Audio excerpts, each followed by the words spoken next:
मैं नास्तिक क्यों हूँ? यह लेख भगत सिंह ने लिखा था और आज मैं आपसे इसी लेख के संदर्भ में बात करूँगा। भगत सिंह अपने इस लेख में कहते हैं कि ऐसा नहीं है कि मैं अपने अहंकार के कारण सर्वशक्तिमान ईश्वर के अस्तित्व पर विश्वास नहीं करता हूँ, क्योंकि ऐसा हो ही नहीं सकता कि एक व्यक्ति जो ईश्वर में भरोसा करता हो अपने व्यक्तिगत अहंकार की वजह से उसमें विश्वास करना बंद कर दे। दो ही रास्ते संभव हैं, या तो मनुष्य अपने को ईश्वर का प्रतिद्वंदी समझने लगे या वह स्वयं को ही ईश्वर मानना शुरू कर दे। इन दोनों ही अवस्थाओं में वह सच्चा नास्तिक नहीं बन सकता है, क्योंकि वह ईश्वर के अस्तित्व को नहीं नकारता है, अर्थात ईश्वर के अस्तित्व को मानता है। और मैं दोनों में से किसी श्रेणी में नहीं आता, क्योंकि मैं तो उस परमात्मा के अस्तित्व से ही इनकार करता हूँ। मैं बचपन में अपने आर्य समाजी दादा के प्रभाव में रहा, फिर पिताजी के कहने पर मैं घंटों जाप किया करता था। बाद में मैं क्रांतिकारी पार्टी से जुड़ा और यहाँ भी जितने क्रांतिकारी नेता मिले उनका धर्म, आध्यात्मिकता और आस्तिकता से लगाव था। अतः मैं कहना चाहूँगा कि ईश्वर के प्रति अनास्था का सवाल क्रांतिकारी दल में भी नहीं पैदा हुआ। इसके बाद जब मैंने पढ़ना शुरू किया तो बुकानिन की पुस्तक ईश्वर और राज्य इस विषय पर एक अच्छा अध्ययन मिला मुझे। धीरे धीरे अपने अध्ययन का विस्तार करने के बाद मुझे एहसास हुआ कि परमात्मा का अस्तित्व एक कोरी कल्पना है, एक बकवास है और मैं एक नास्तिक हो चुका था। जब मई 1927 में मैं लाहौर में गिरफ्तार हुआ तब लोगों ने मुझसे ईश्वर की प्रार्थना करने के बारे में कहा, लेकिन मेरे लिए यह एक चुनौती थी कि क्या मैं शांत दिनों में ही नास्तिक रह सकता हूँ या फिर कष्ट के समय या विपरीत परिस्थितियों में भी रह सकता हूँ। विश्वास कष्टों को हल्का कर देता है और यहाँ तक कि उन्हें सुखदायी भी बना देता है। ईश्वर से मनुष्य को सांत्वना का एक आधार मिल जाता है।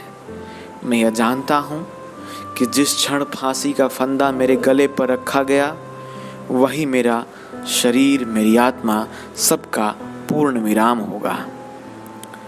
प्रत्येक मनुष्य को जो विकास के लिए खड़ा है और रूढ़िगत विश्वासों के हर पहलू की आलोचना तथा उन पर अविश्वास करना होगा और उनको चुनौती देनी होगी। विवेक उसके जीवन का दिशा सूचक होना चाहिए।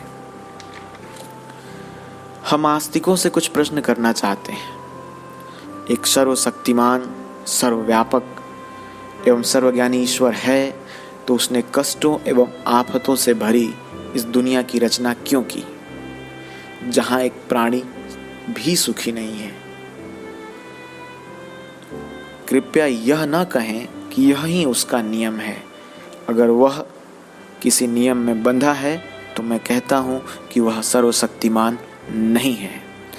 कृपया आप यह भी ना कहें कि यही उसकी लीला है, क्योंकि यही अगर उसकी लीला है, उसका शगल है, तो उसकी तुलना मैं नीरों से करना चाहूँगा जिसने एक रोम जलाकर मनोरंजन किया था। उसकी तुलना मैं चंगेज खान से करना चाहूँगा जो लाखों लोगों को दुख देता है। आपका ईश्वर अगर सर्वशक्तिमान है तो हर पल करोड़ों लोगों को दुख एवं गहन वेदना में क्यों डाल रहा है? यह मेरा प्रश्न है। आखिर ऐसी दुनिया उसने बनाई ही क्यों जो दुख एवं वेदना का घर है? आखिर उसने मनुष्य की रचना ही क्यों की, जबकि उसके पास विकल्प था कि उसकी रचना ना करे? हिंदुओं के पास तो पूर्व जन्म का तर्क है। मुसलमानों और ईसाइयों, तुम क्या जवाब दोगे? तुम तो पूर्व जन्म में भी आस्था नहीं रखते हो। मैं तुमसे यह पूछना चाहता हूँ कि उस सर्वशक्तिशाली ने विश्व की उत्पत्ति के लिए 6 दिन मेहनत क्यों की और यह क्यों कहा कि सब कुछ ठीक है? बुलाओ उसको और उसको इतिहास दिखाओ कि सब कुछ ठीक नहीं है, न सब कुछ ठीक था कभी। और हिंदुओं, तुम यह कहते हो कि आज जो लोग कष्ट भोग रहे हैं ये पूर्व जन्म के पापी हैं तथा जो उत्पीड़क हैं वो पिछले जन्म में साधु थे। तो मुझे यह मानना पड़ेगा कि आपके पूर्वज बहुत चालाक व्यक्ति थे। उन्होंने ऐसे सिद्धांत गढ़े जिनमें तर्क और अविश्वास को विफल करने की काफ़ी ताकत है। तुम्हें क्या पता है कि गरीब होना सबसे बड़ा पाप है और यही दुख का अंतहीन कारण बनता है।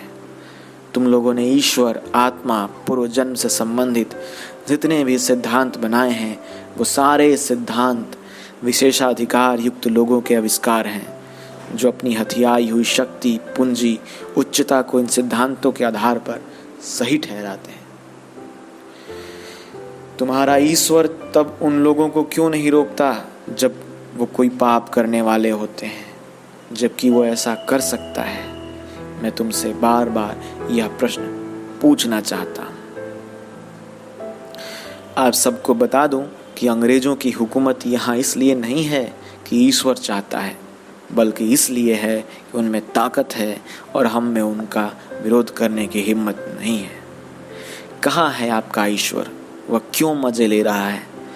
ईश्वर नीरो और चंगेज खान की तरह क्रूर है। नाश हो तुम्हारे ईश्वर का। तुम मुझसे इस विश्व की उत्पत्ति और मानव की उत्पत्ति के बारे में पूछोगे तो चार्ल्स डार्विन ने अपनी पुस्तक जीवों की उत्पत्ति में इस पर प्रकाश डालने की कोशिश की है।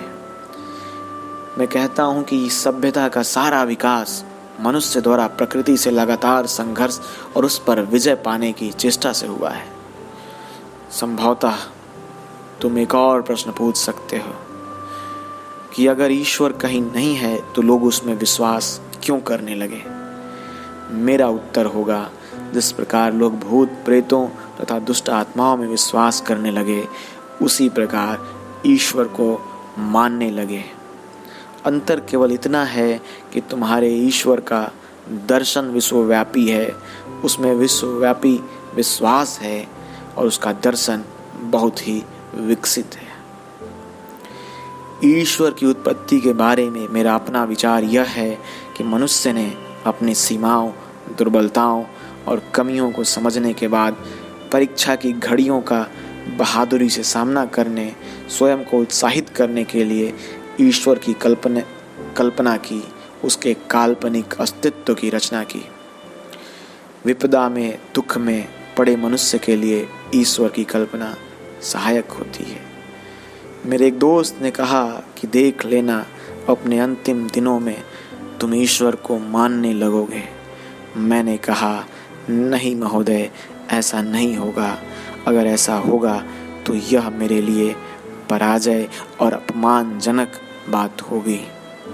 दोस्तों, यह मेरा अहंकार नहीं है, यह मेरा तर्क है, यह मेरा विचार है, यह मेरा विश्वास है। अगर आपको यह मेरा अंधकार लगता है, यह मेरा अहंकार लगता है, तो मैं इसे स्वीकार करता हूँ। भगत सिंह। दोस्तों, भगत सिंह की यह रचना अत्यंत ही प्रचलित और विश्व प्रसिद्ध रचना है।